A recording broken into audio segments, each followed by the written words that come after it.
Hot decimal of an hour is a second. কথাটা ছোট্ট একটা ঘন্টা, মানে ছোট্ট একটা কথা সাজালে এরকম দাঁড়ায়, 1 সেকেন্ড 1 ঘন্টার কত দশমিক ভগ্নাংশ, 1 সেকেন্ড 1 ঘন্টার কত দশমিক ভগ্নাংশ, বোঝা গেল?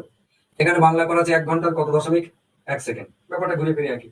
তাহলে এই যে 1 ঘন্টার কত ভগ্নাংশ হচ্ছে 1 সেকেন্ড, আমরা কিরকম করে করব? 1 ঘন্টার মধ্যে মানে 1 আওয়ার, 1 আওয়ারের মধ্যে হচ্ছে 1 সেকেন্ড, এ কত ভগ্নাংশ। তার জন্য আমরা কি করব?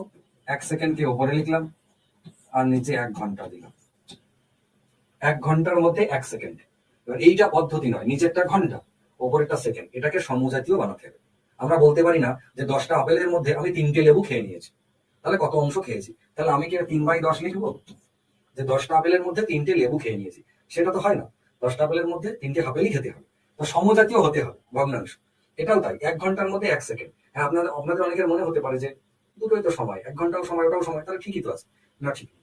1 ঘন্টার 1 সেকেন্ড এদের একক ঠিক নেই, বোঝা গেছে? তাহলে আমাদের কি করতে হবে? হয় সেকেন্ডটাকে ঘন্টা বানাতে হবে, নইলে ঘন্টাটাকে সেকেন্ড বানাতে হবে। আমাদের সেকেন্ডটা যেমন আছে থাক, ঘন্টাটাকে সেকেন্ড বানিয়ে নিই। 3600, 1/3600, এইটা হচ্ছে ভগ্নাংশ। কিন্তু এটা কি ভগ্নাংশ হয়েছে?